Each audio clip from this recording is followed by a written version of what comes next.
নির্বাচন কমিশন আজ নতুন দিল্লির ভারত মণ্ডপমে রাজ্য নির্বাচন কমিশনারদের নিয়ে জাতীয় গোলটেবিল বৈঠকের আয়োজন করছে।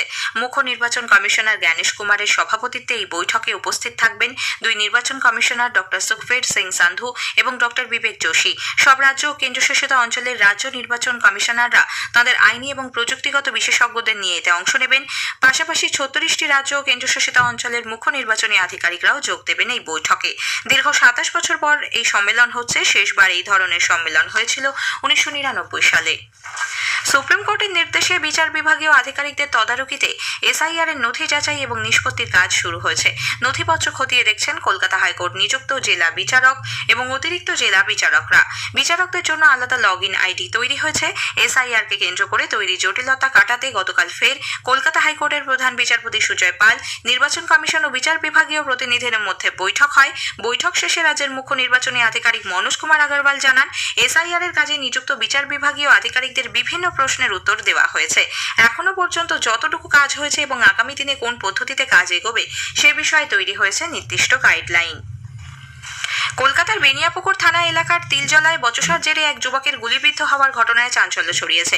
গুরুতর আহত মোহাম্মদ নিয়াজ নামে ওই যুবক এসএসকেএম হাসপাতালে চিকিৎসাধীন। পরিবারের অভিযোগ, গত সন্ধ্যায় নিয়াজের সঙ্গে অভিযুক্ত মোহাম্মদ সালমানের ঝামেলা হয়। এরপর রাতের বেলায় মোহাম্মদ সালমান তার দলবল নিয়ে নিয়াজকে বাড়ি থেকে ডেকে নিয়ে গিয়ে তাকে লক্ষ্য করে কয়েক রাউন্ড গুলি চালায়। তার পায়ে 3টি গুলি লেগেছে বলে খবর। অভিযুক্ত পলাতক। কলকাতা মা ফ্লাইওভারের ওপরে আজ ভোরে সেনাবাহিনীর একটি ট্রাক দুর্ঘটনার কবলে পড়ায় 2 জন আহত হয়েছেন। নিয়ন্ত্রণ হারিয়ে ট্রাকটি ডিভাইডার টপকে উড়ালপুলের উল্টো দিকের লেনে চলে যায়। এর জেরে ওই রাস্তায় বেশ কিছুক্ষণের জন্য ব্যাহত হয় যান চলাচল।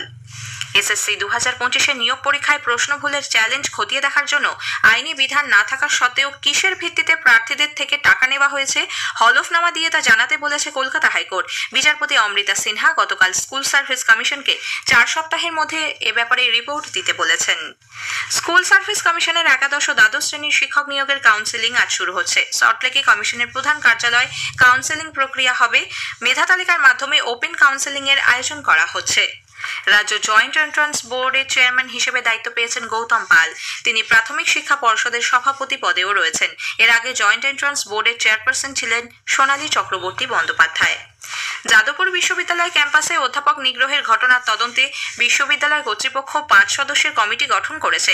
আইএসআই এর প্রাক্তন ডিরেক্টর অধ্যাপক বিমল রায়ের নেতৃত্বে গঠিত ওই কমিটিতে কোচবিহার পঞ্চানন বর্মা বিশ্ববিদ্যালয়ের প্রাক্তন উপাচার্য শ্যামল রায়, বোস ইনস্টিটিউটের প্রাক্তন রেজিস্ট্রার শম্পা দাস, যাদবপুর বিশ্ববিদ্যালয়ের pro vice chancellor Amitabh Dutta, deputy registrar doctor Abul Hasnath রয়েছেন।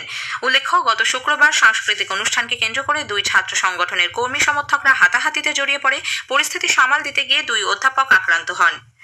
বাতাসে জলীয় বাষ্পের পরিমাণ বেশি থাকায় কলকাতা সহ বিভিন্ন জেলায় হালকা থেকে মাঝারি বৃষ্টি হয়েছে। কলকাতা, উত্তর ও দক্ষিণ 24 পরগনা, ঝাড়গ্রাম জেলাতে আজ সারাদিনই বিক্ষিপ্তভাবে বৃষ্টির সম্ভাবনা। বছরের প্রথম এই বৃষ্টির ফলে আলু চাষে ক্ষতি হতে পারে। স্থানীয় সংবাদ শেষ হলো। এরপর গ্রামীণ সংবাদ বেলা 12টা বেজে 30 মিনিটে।